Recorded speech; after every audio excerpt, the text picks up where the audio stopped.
नमस्कार, मैं रविश कुमार। क्या स्कॉटलैंड के शहर ग्लासगो में जमा हुए G20 देशों के कई नेता और कई देशों के प्रमुख धरती के बढ़ते तापमान को रोकने के लिए कोई ठोस फैसला कर पाएंगे?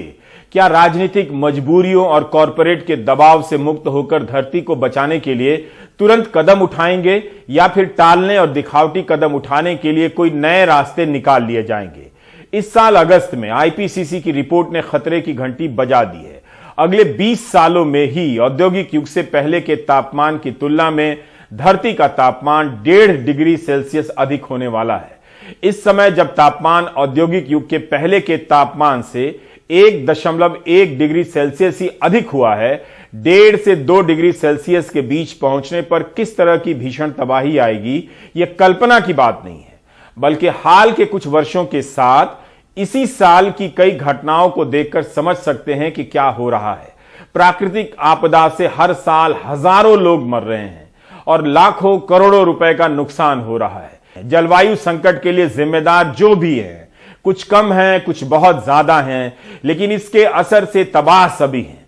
जब तबाही में सब बराबर हैं, तो जवाबदेही में भी सबको बराबर होना चाहिए। कोयला को लेकर भारत क्या कर रहा है? पिछले साल पर्यावरण संरक्षण एक्ट में सुधार कर अनिवार्य कोल वॉशिंग की शर्त हटा दी गई, जबकि जनवरी 2020 में नीति आयोग की रिपोर्ट है कि जितने भी नए कोल प्लांट होंगे उनके पास कोयले को धोने के लिए उच्च तकनीकी क्षमता से लैस व्यवस्था होनी चाहिए। 5 महीने बाद मई में सरकार ने नया नोटिफिकेशन जारी कर दिया, कोयले की अनिवार्य धुलाई की शर्त समाप्त कर दी। जब विवाद हुआ तब सफाई दी गई कि जो थर्मल पावर कोयले की खदान से 500 किलोमीटर दूरी पर नहीं है, उनके लिए धुलाई अनिवार्य नहीं होगी। तब जयराम रमेश ने तंज किया कि 500 किलोमीटर के भीतर कोयला गंदा नहीं है और उसके बाद गंदा हो जाता है। अगर भारत क्लीन एनर्जी को लेकर चिंतित होता तो 1997 से चले आ रहे इस नियम को समाप्त नहीं करता। भारत के कोयले में 30 से 40% राख होती है, इसलिए धुलाई जरूरी है। सरकार ने कभी कोयले की धुलाई पर ध्यान भी नहीं दिया। अब तो धुलाई की शर्त हटा दी गई है। यही नहीं, भारत सरकार 40 नए कोयला खदानों को लाइसेंस देने जा रही है। कोयले से चलने वाले नए थर्मल प्लांट को भी मंजूरी दी गई है और दी जा रही है। भारत में 75% ग्रीन हाउस ऊर्जा क्षेत्र से आता है और 54% ऊर्जा का उत्पादन कोयला से होता है। भारत ने तय किया है कि 2022 तक सौर ऊर्जा से 100 गीगावाट ऊर्जा का उत्पादन करेगा, लेकिन नवंबर 2020 में भारत की क्षमता 36.91 गीगावाट पर ही पहुंच सकी। भारत इसे पहले के वर्षों की तुलना में ज्यादा बताता है, लेकिन मौजूदा लक्ष्य से कितना पीछे रह गया है इसकी बात नहीं करता। वही हाल वन क्षेत्रों का भी है। भारत का दावा है कि वन क्षेत्रों में विस्तार हुआ है, लेकिन इस पर सवाल उठाने वाले कहते हैं कि 2030 तक जितना वन क्षेत्र करने का लक्ष्य रखा गया था, उसका 33% ही अभी तक हासिल किया जा सका है। हर क्षेत्र में थोड़ा कर ज्यादा बताया जा रहा है। आए दिन आप सुनते होंगे कि इलेक्ट्रिक व्हीकल को बढ़ावा दिया जा रहा है, जिससे प्रदूषण कम होगा। इसे एक फैशन की तरह भी पेश किया जा रहा है, लेकिन जब तक बिजली का उत्पादन कोयले से होगा तब तक प्रदूषण कम नहीं होगा। इलेक्ट्रिक व्हीकल के लिए बिजली की मांग बढ़ेगी और बिजली पैदा होगी कोयले से। इस तरह आप एक हेडलाइन से खुश होंगे, लेकिन बाकी 2 हेडलाइन का पता नहीं चलेगा। जलवायु परिवर्तन को लेकर भारत कितना गंभीर है, इसका एक और उदाहरण देता हूं। राज्यसभा में CPI के सांसद बिनोय बिस्वाम ने एक सवाल किया कि क्या पर्यावरण मंत्रालय ने इस बात का संज्ञान लिया है कि जलवायु परिवर्तन का क्या असर हुआ है, क्या इसके कारण बार बार प्राकृतिक आपदाएं हो रही हैं। इसके जवाब में पर्यावरण राज्य मंत्री अश्विनी चौबे कहते हैं, और इसका जिक्र प्रधानमंत्री नहीं करेंगे, वे कहते हैं कि जी हां, अवलोकनों से पता चलता है कि हाल ही के दशकों में भारत सहित विश्व भर में अति विषम मौसमी घटनाओं में वृद्धि हुई है। तथापि भारत के मामले में ऐसा कोई प्रामाणिक अध्ययन नहीं है जिससे प्राकृतिक आपदाओं को बढ़ाने में जलवायु परिवर्तन का परिमाणित योगदान सिद्ध होता हो। हालांकि अनेक अध्ययनों के माध्यम से सूखा, बाढ़ और हिमनदों के टूटने जैसी घटनाओं की निगरानी की जाती है, किंतु इन परिवर्तनों के लिए विशेष रूप से जलवायु परिवर्तन के निर्धारण की प्रक्रिया बहुत जटिल है और यह वर्तमान में एक उभरता विषय है। कोई अध्ययन ही नहीं है, यह मंत्री जी कह रहे हैं। कोई प्रामाणिक रूप से नहीं कहा गया, ये मंत्री जी कह रहे हैं। जबकि कोई ऐसा महीना नहीं बीता जब भारत का कोई इलाका किसी प्राकृतिक आपदा की चपेट में नहीं होता।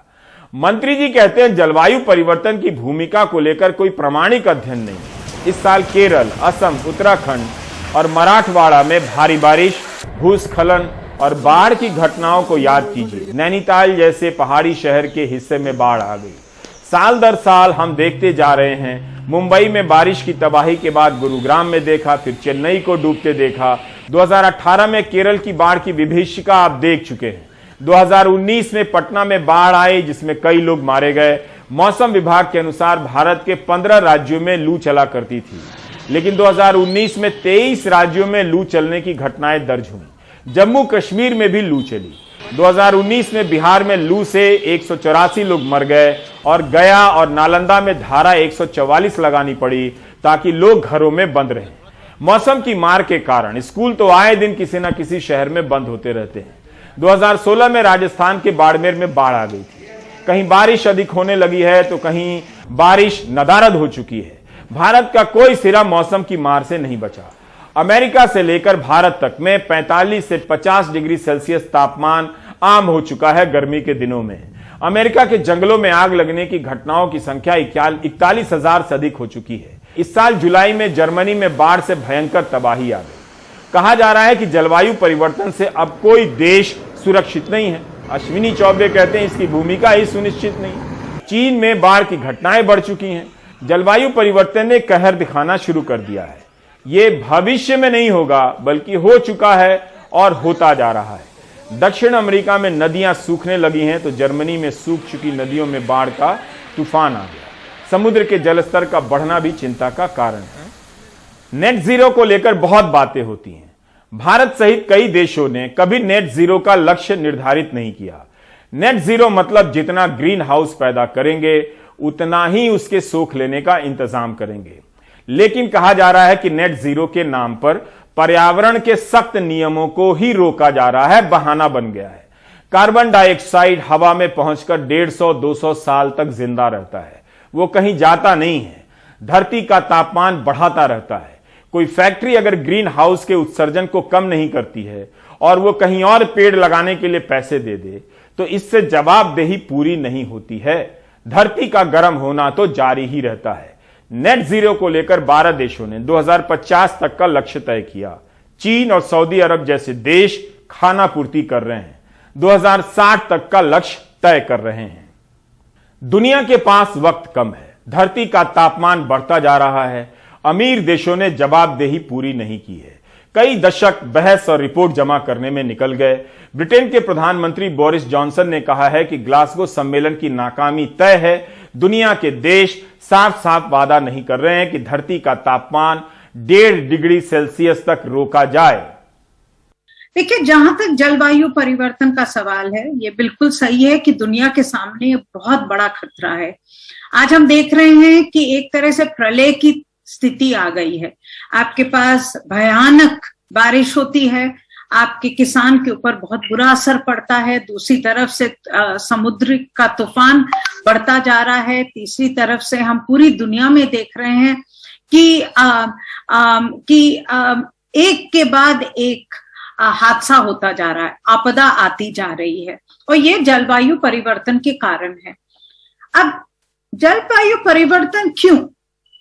इसका कारण यह है कि जो प्रदूषण पूरी दुनिया में होता है, वो जिसको कार्बन डाइऑक्साइड कहते हैं, गैस है, ये निकलता है क्योंकि हम ईंधन इस्तेमाल करते हैं और वो ईंधन हमारे विकास के लिए इस्तेमाल होता है। और आज तक विकसित जो विकसित देश हैं, उनने पूरी तरह से अपने विकास के लिए ईंधन जलाया, उसके कारण प्रदूषण हुआ। अब प्रदूषण का ये एक और सवाल भी है कि ये जो गैस ये 100, 150, 200 साल तक जीवित रहती है। तो जो आपने 100 साल पहले किया वो आज तक हवा में है। तो आज सवाल सबसे बड़ा दुनिया के सामने है कि जो भी जगह थी, अगर आप देखिए जो आपका आसमान है वो भर गया है प्रदूषण से।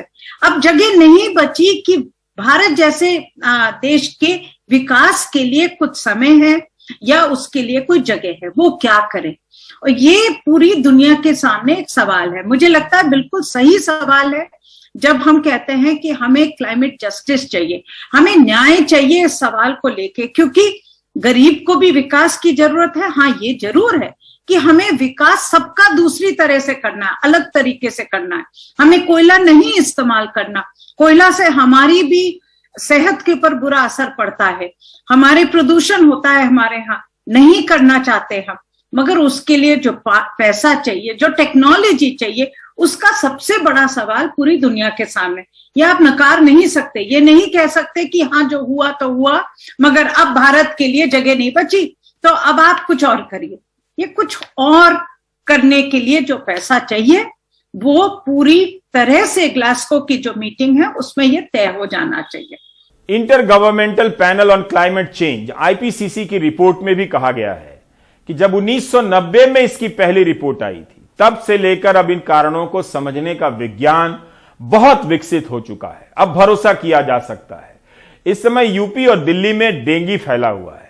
इस बारे में भी कहा गया है कि अगर 1.5 डिग्री सेल्सियस तापमान बढ़ा तो नए नए इलाकों में मलेरिया और डेंगू के केस बढ़ेंगे।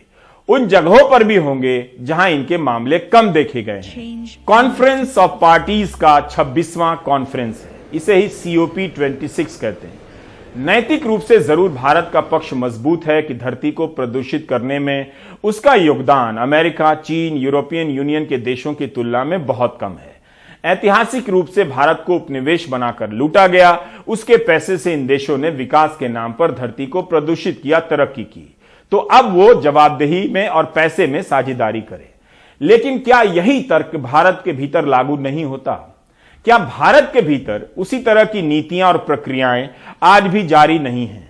क्या भारत के भीतर लाखों गरीब लोग बाढ़ से, सूखे से विस्थापित नहीं होते, लू से नहीं मरते? बाजार के नाम पर सबको ग्लोबल विश्व तो दिखता है, लेकिन पर्यावरण के नाम पर सबको ग्लोबल विश्व क्यों नहीं दिखता है? क्या हम कह सकते हैं कि जलवायु परिवर्तन ने भारत के लोगों को दुनिया के किसी भी हिस्से से कम प्रभावित किया है? न्यू लैंसेट काउंटडाउन रिपोर्ट के अनुसार केवल लू चलने के कारण 2019 में 118 अरब कार्य घंटों का नुकसान हुआ था, जो दुनिया में सबसे अधिक है। मछुआरे, किसान, निर्माण क्षेत्रों के लाखों मजदूरों और तमाम लोगों पर इसका असर पड़ा। निश्चित रूप से भारत, चीन, अमेरिका और यूरोपीय देशों की तुलना में बहुत कम प्रदूषण करता है, लेकिन क्या यह भारत के लिए अवसर नहीं है कि वह अपने स्तर को यहीं पर रोक दे? भारत क्या करे? मुझे लगता है भारत को 2 पैर पे चढ़ना पड़ेगा।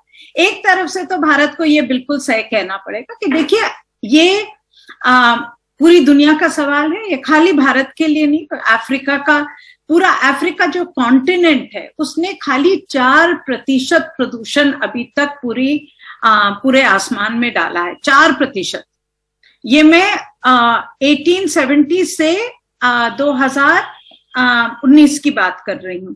तो अगर ये सवाल है तो अफ्रीका को भी तो विकास के लिए कुछ चाहिए। तो मुझे लगता है भारत जो आवाज एक तरफ से तो ये उठाए कि हमें न्याय चाहिए और पूरी दुनिया को न्याय चाहिए, दूसरी तरफ से भारत को बहुत कुछ अपने आप और भी करना पड़ेगा। इसलिए नहीं करना पड़ेगा क्योंकि हमारी रिस्पॉन्सिबिलिटी है, बट इसलिए करना पड़ेगा क्योंकि हमारे लिए अपना फायदा है।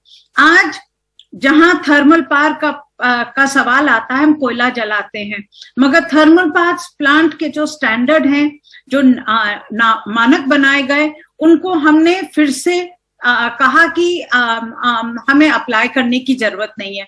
हम जानते हैं कि उससे प्रदूषण बढ़ रहा है।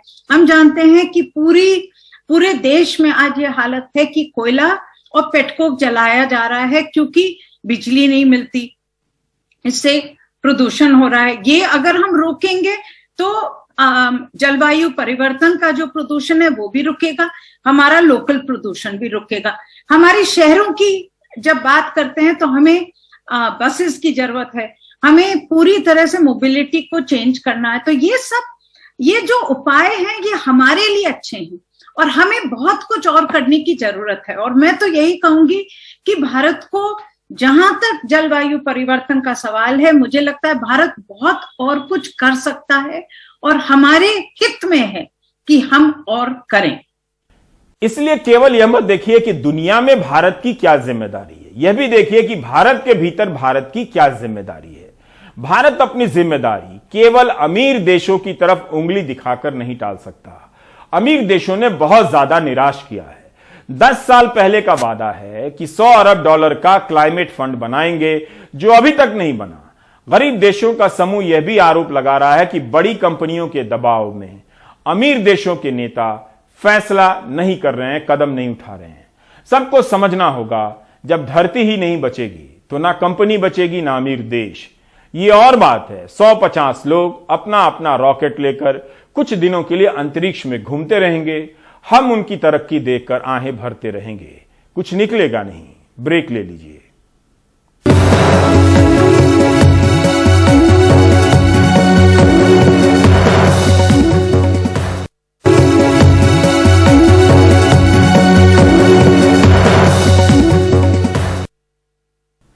क्या देश में सबसे अमीर मध्य प्रदेश के लोग हैं?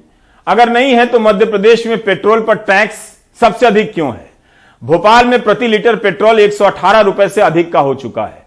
मंत्री अजीब अजीब बातें कर रहे हैं, यहां तक कि नेहरू को भी जिम्मेदार ठहरा रहे हैं। ऐसे बयानों को सुनते ही लोग कहीं 150 रुपया लीटर भराने के लिए तैयार ना हो जाएं। कोई आज की नई बात नहीं है कि पहली बार महंगाई है, नहीं ऐसा कुछ नहीं है। कोई महंगाई नहीं है, इतनी छोटी मोटी थोड़ी बहुत महंगाई तो चलती रहती है, लेकिन उसका फायदा जनता को तो मिलना रहेगा।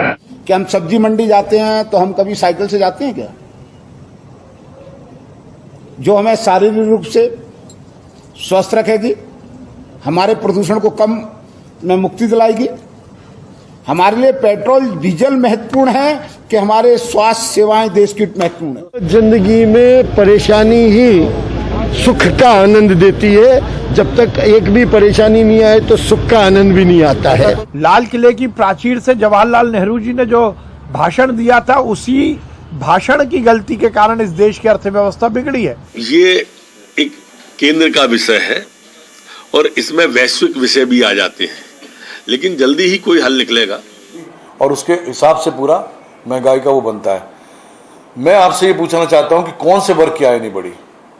क्या एम्प्लॉयज को जिनको तनख्वाह 5,000 मिलती थी आज उनको 25-30,000 नहीं मिल रही? क्या व्यापारी का जो सामान बिकता था वो सस्ते मूल्य में बिकता था, आज ज्यादा में नहीं बिक रहा? क्या सब्जी पैदा करने वाले का मूल्य नहीं बढ़ा? क्या दूध उत्पादन वाले की नहीं बढ़ा रेट्स?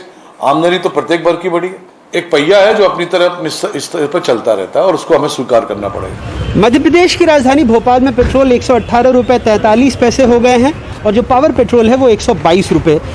अब यहाँ के मंत्री जी कह रहे हैं कि लोगों की आमदनी 2 साल में बढ़ी है तो थोड़ी महंगाई भी उनको बर्दाश्त करनी ही चाहिए। अब इस बात में कितनी सच्चाई है ये जानते हैं। हाँ, मंत्री जी कह रहे हैं कि अगर आमदनी बढ़ी है इसलिए महंगाई भी बर्दाश्त करनी चाहिए। तो मैं बस एक छोटा सा सवाल है, 2 साल पहले लगभग पेट्रोल 80-82 रुपये था भोपाल में, या 80 से थोड़ा नीचे ही था। उस वक्त आपकी आमदनी क्या थी 2 साल पहले?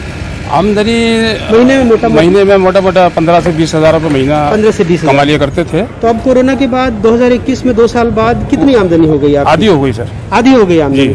तो ये जो पेट्रोल 118 रुपये हो गया, डीजल भी 100 रुपये पार है, तो ऐसे में गाड़ी पटरी पे चल रही है? पटरी से उतर गई साहब, कभी कभी पैदल जाना पड़ता है, क्या करो साहब, परेशान है। तो मेरे को नहीं लगता है कि कहीं किसी भी की भी क्या नाम से प्रोग्रेस उतनी ज़्यादा हुई है जिस हिसाब से महंगाई बढ़ रही है। 2 साल पहले लगभग आप कितना कमा लेते थे, या 1.5 साल पहले, 1 साल पहले जब से भी जॉब शुरू किया है?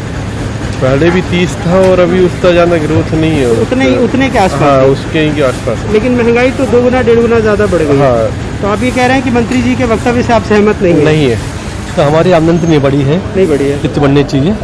और महंगाई तो अगर उसके 19 से के बाद डबल करीब हो गई। मध्य प्रदेश पेट्रोल पर 33% वैट, 4.5 रुपये लीटर अतिरिक्त वैट और 1% सेस लगाता है। वहीं डीजल पर 23% वैट, 3 रुपये प्रति लीटर अतिरिक्त वैट और 1% सेस लगाता है। आलम यह है कि अकेले भोपाल से सटे सीहोर जिले में 700 ट्रकों के पहिए थम गए हैं। ट्रक मालिकों का कहना है कि डीजल की बढ़ती कीमत, घटते भाड़े, किश्त का तगादा और बैरियर पर भ्रष्ट सिस्टम की वजह से वो गाड़ी नहीं चला सकते। मध्य प्रदेश पेट्रोल और राजस्थान डीजल में सर्वाधिक टैक्स वसूलता है। ये जानकारी खुद केंद्र सरकार ने संसद में दी है। अब इससे आपको कितने सुख की अनुभूति हुई, क्या क्या फ्री मिल गया, या नेहरू जी का इसमें कितना योगदान है, ये आप खुद तय कर लें। भोपाल से कैमरा पर्सन रिजवान खान के साथ अनुराग द्वारी, एनडीटीवी इंडिया। कर्नाटक के निजी अस्पतालों में तकरीबन 8 लाख वैक्सीन वैसी ही पड़ी हुई है, क्योंकि सरकारी अस्पतालों और हेल्थ सेंटर्स पर वैक्सीन मुफ्त में दी जा रही है। ज्यादातर वैक्सीन इसी महीने एक्सपायर हो जाएंगी, लेकिन निजी अस्पतालों से इन्हें सरकारी अस्पतालों तक नहीं भेजा जा रहा है, क्योंकि यह सिर्फ केंद्र के जरिए ही हो सकता है। सरकारी अस्पतालों में जहां कोविशील्ड और कोवैक्सीन मुफ्त मिल रही है, वहां डॉक्टर्स और नर्स ज्यादा और वैक्सीन लेने वाले कम हैं। ऐसे में निजी अस्पतालों में जहां कोवैक्सीन की एक डोज 1410 रुपए और कोविशील्ड की 780 रुपए में दी जा रही हो, वहां कौन जाएगा? निजी अस्पतालों में वैक्सीन की तकरीबन 7 लाख डोज यूं ही पड़ी है। इनमें 5 लाख के आसपास कोवैक्सीन है और इनकी मियाद इसी महीने खत्म होने वाली है। Especially the government program is doing so well and they are giving free of cost. ज्यादातर वैक्सीन नवंबर में एक्सपायर होने जा रहे हैं। अब क्योंकि सरकारी अस्पतालों में आसानी से वैक्सीन उपलब्ध है, ऐसे में लोग हमारी तरफ रुख नहीं करते। Second thing, the cost of Covaxin vaccine is higher than Covishield. It's almost double. Karnataka में तकरीबन 2 करोड़ 30 लाख लोगों को वैक्सीन की दूसरी डोज लग चुकी है। इनमें से 52 लाख लोग बेंगलुरु के हैं। ऐसे में 7 लाख डोज सरकारी अस्पतालों के लिए मददगार साबित हो सकते हैं। इन वैक्सीन का क्या होगा, इस सवाल का फिलहाल मेरे पास जवाब नहीं है। सरकार से बातचीत करके हम इसका समाधान निकालेंगे।